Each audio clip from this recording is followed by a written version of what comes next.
The Iron Cross, a prestigious German military decoration in the Kingdom of Prussia, the German Empire, and of course, Nazi Germany. 1977's Cross of Iron, directed by Sam Peckinpah, shows us just what men could go through to acquire it. I'm going to break down the plot of this film, analysing why Cross of Iron is nightmare fuel. There will be spoilers ahead, and please check out the links to our upcoming project, The Horror Exchange, below. I've had many requests in the comments of my previous war videos to cover this film, most notably my coverage of the All Quiet on the Western Front series, as Cross of Iron gives us the German perspective of the Second World War. It also follows the pattern of the original and 1979 film versions of Western Front, as while it contains many German actors, it utilises actors from the UK and the US, such as James Mason and David Warner, playing key German characters, which to audiences from those countries is a means of establishing a relatability link to the shoe on the other foot, because, depending on perspective, anyone can be a hero and anyone can be a villain. In Cross of Iron, which depicts the conflict between Germany and Russia, our hero and villain line is drawn between James Coburn's Steiner and Maximilian Schell's Stransky. Steiner is a well-respected veteran soldier, a decorated member of the Wehrmacht, who is at one point described by his platoon as their last hope, and in that sense, he is a truly dangerous man. Coburn plays the role with charm, yet with a troubled twinkle in his eye. You can tell he's seen a hell of a lot and carries his demons with subtlety, in order to remain a symbol of strength and admiration to his platoon. One key characteristic of Steiner, which is carried on throughout the film, is his forgiveness. A key example is within the first act of the film, after a startling use of real World War II footage of the Hitler Youth set to the jovial German folk song Hanschen Klein. It's a truly disturbing way to kick off proceedings, being well aware of the horrors that ensued. After this opening, we are introduced to Steiner and his platoon, who proceed to tackle an enemy mortar position. In the conflict, one of the soldiers shot dead is revealed to be a child. This shocking image is, without hesitation, kicked under the carpet, with the chilling line, "Nothing we haven't seen before." There's a literal child lying dead in front of them, but it's met with a dismissive attitude, and that really rings an alarming bell of what Steiner and his men have faced in the past. This isn't a unique incident that will shake them up. It's something they've already been through before. They're conditioned to witnessing these occurrences, and that's a lingering, somber note. They do, however, come across another Russian boy, yet Steiner chooses to capture him as opposed to killing him. Steiner actually befriends the boy in a way, comforting him with smiles and warmth. The boy is given the impression that despite being a prisoner of war, he's under protection by this German platoon, and so long as he keeps his head down, he should be okay. This is until Stransky gets involved. He arrives at the German base having suspiciously requested a transfer from Paris, an overall far less dangerous job than being on the Russian front line. Yet Stransky's intentions for being there are soon revealed. He wants to win the Iron Cross. You can absolutely take this as a sign of bravery, wanting to achieve a prestigious merit for serving his country, but it can also be taken from another angle. In theory, Stransky's decision has been to put his life on the line in order to get into the thick of it and kill for glory. In order to win the Iron Cross, he would have to severely impact the enemy's war effort, and that can only be achieved really by eliminating them. So in effect, he wants to kill for a trophy. That little metal cross is desirable enough to reach out and grab, so long as the pile of bodies you stand on is tall enough to reach it. That idea could be conceived as egotistical or as viewing the war as a game with prizes, rather than acknowledging the mass loss of life that ensues. Not like Stransky really cares about the loss of life, as when he sees the Russian boy in Steiner's company, he's quite happy to shoot him there and then. A young boy stands before him, but his execution could push him one step closer to the Iron Cross. He is, however, interrupted by an artillery strike, and the boy is taken taken away to be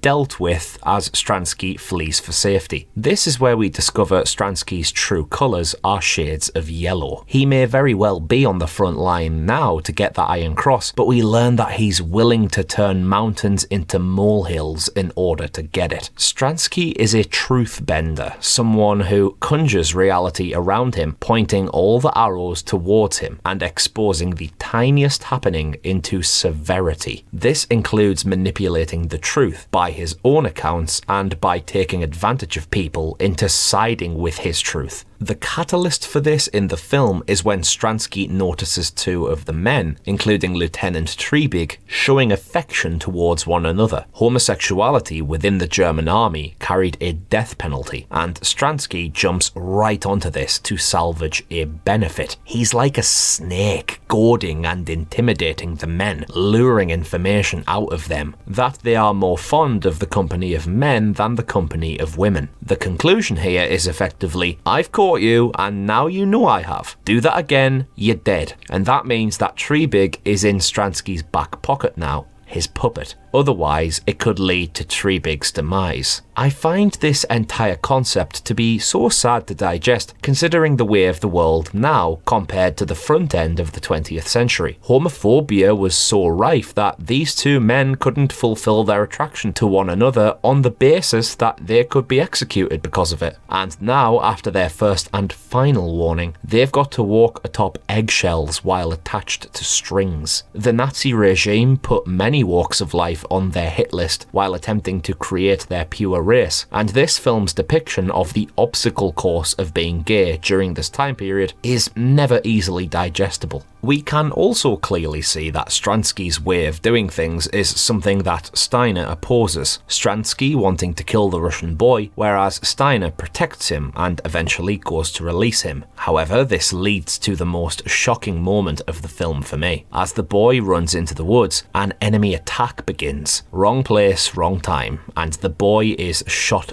dead. Point blank. Just seeing this kid riddled with bullets moments after believing he was finally free, and on top of this, the bullets coming from his own side, man, this hit hard for me. If this was done earlier, he could have been fine. If it was attempted later, then he could have been sheltered during the attack and survived. It's so difficult to provide guarantees. Other than in war, people will die, and age is just a number. This attack sequence is extremely raw and authentic, with occasional moments of slow motion from Peckinpah, which highlight the destruction around the vicinity. All of the action set pieces in this film are done extremely well. They feel smoky and dusty. You can sense the atmospheric choking all around as weaponry is discharged. It's a perfect opportunity for Stransky to lead the charge and earn his Iron Cross. Hang on, where is Stransky? In the heat of the battle, that snake-like ability he has comes to the forefront as he cowers away in fear. He has a slight bleed on his forehead, which he twists into informing command that he is wounded in battle. He even asks a fellow soldier where his weapon is, as though he hasn't paid attention enough to where it is because he has no intentions of using it. Vitally, he tells command that they're counterattacking, though Stransky isn't. The counterattack is led by Lieutenant Meyer, who falls in battle. Steiner is also wounded and winds up in hospital with a head injury. Peckinpah's direction is interesting here, while also being really rather haunting, as we see the world with Steiner's lenses. Ghostly music fills the soundscape as Steiner walks around confused, seeing people who then disappear. Sometimes everyone disappears, and this makes it very hard to tell what is real and what isn't. We do witness a Nazi officer arriving at the hospital, seeing several wounded men, including some with amputated limbs. The officer states that 65% of the wounded need to be back in action in 3 days or less. Look at the state of them! These men are broken and need proper recovery time or sending home, but nope, pump them back into the field because we need them. It's a rather disgraceful insight to the disregard of the human body's need for healing. You've still got breath in your lungs and you're mobile enough, so fight. Despite his severe concussion, Steiner decides he wants to head back into the field, even though he's offered to return home. It's almost like the frontline is his home, and he owes his life to the fight. or even perhaps he doesn't know how to operate in any other place. When he does return to his men though, he faces a striking moment in the film's narrative. Stransky claims that he led the counterattack in which Maya died, and that so long as 2 witnesses agree with his statement, Stransky will be awarded the Iron Cross. This man has lied about events in which men sacrificed themselves, all to try and gain an award to make him look like the hero. He's bastardizing the fabric of reality in order to establish a legacy, and worse still, the 2 witnesses he selects, he bribes. One is Treebig, who he blackmails to agree to his statement due to the knowledge of his homosexuality, while Steiner is his second target, offering preferential treatment when the war ceases. This is serpentine behaviour. Stransky totally overlooks and insults those who are actually worthy of the Iron Cross. But the reason Stransky wants it is because if he returns home without it, he couldn't face his family. So what, you'd rather face your family with a false medal and be a liar than being an honest soldier, no matter your status or decorations? Well, in Steiner's eyes, the Iron Cross is a worthless piece of metal, and that opinion comes from the very personal source of him owning one. He's fought for the cross, he's been through hell and back for it, and he still thinks it's worthless. This is a key reason as to why Stransky rubs him up the wrong way. He'll never be capable of going through what it takes to get a cross, and even then, in the end, it's not worth it. Plus, the fact Stransky lies in his attempt to receive one is a spit in the face to the men who die. It makes Steiner an opposite of Stransky, believing in good men rather than corrupt ones. He himself is a good man on the face of it, where despite the necessary evils of war, he carries himself with honesty and respectability, calling out twisted men when he identifies them. This is true when his platoon comes across a farmhouse full of Russian women. Some of them are killed by gunfire, but the women fight back. They're an armed attachment of the Russian army. The reason the platoon didn't know this was because Stransky never informed them to retreat. This means that because of Stransky's bitterness for Steiner, the platoon heads further and further into enemy-occupied territory, endangering them with intent. And on the farm, one of the young soldiers is killed by the women, while another of his men who attempts rape gets a mangled member and is fed to the women's wrath by Steiner.